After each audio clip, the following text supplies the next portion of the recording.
Hello students, तो let us look at this question. और ये कह रहा है कि fx हमारा एक फंक्शन है, it is equal to 1 when x is less than 0 and it is equal to x square when x is greater than equal to 0। Then at x equals to 0 हमको चेक कर रहा है कि कौन सा ऑप्शन करेक्ट होगा। f dash is differentiable, f is continuous, f is differentiable, f is not continuous.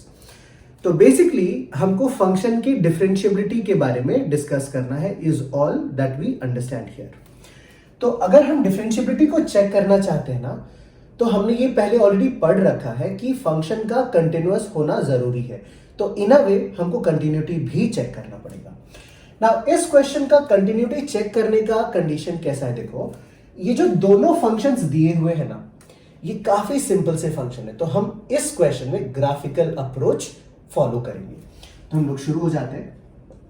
और अगर हम इस फंक्शन का ग्राफ ड्रॉ करने की कोशिश करें ना, तो पहला पार्ट क्या कह रहा है, फंक्शन इज इक्वल्स टू 1। मतलब अगर हम fx को थोड़ी देर के लिए y अज्यूम कर ले, तो फर्स्ट पार्ट से हमको मिल जाएगा y is equals to 1। And we know students कि अगर ये y एक्सिस है और ये x एक्सिस है, तो y इक्वल्स टू 1 का ग्राफ कुछ इस तरह से आने वाला है। And this is when x is less than 0। मतलब ये कभी ट्रू है जब x इज लेस देन 0। तो हम एक काम करते हैं, ये वाला पार्ट हटा देते हैं। तो ये हमने कर दिया इरेज।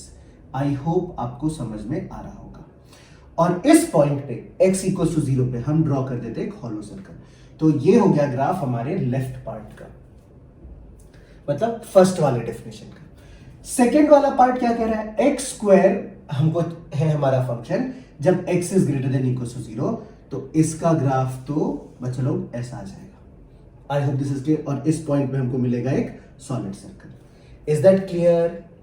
तो आई होप आपको दिख रहा होगा कि ये ऊपर वाला हॉलो है और नीचे वाला सॉलिड है।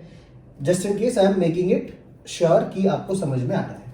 तो अगर हम x इक्वल टू 0 के पॉइंट पे ऑब्जर्व करें ना, तो clearly f of x is not continuous. तो अगर फंक्शन कंटिन्यूअस ही नहीं है, तो ऑप्शन 4 करेक्ट हो गया। डिफरेंशिएबिलिटी की बात ही नहीं आती है, फंक्शन डिफरेंशिएबल होगा ही नहीं। तो ऑप्शन 2 भी गलत हो गया, 3 भी गलत हो गया और 1 तो ऑफ कोर्स गलत हो ही गया। So as far as this question is concerned, option 4 is the correct choice. तो काफी इजी था। So that is why in some cases graph बहुत ही ज्यादा हेल्पफुल हो जाता है स्टूडेंट। बट ये फिर भी एक बहुत आसान सा ही क्वेश्चन था। एंड आई अज्यूम कि आपको हर चीज अच्छे से समझ में आई होगी। सो that is all in this video student.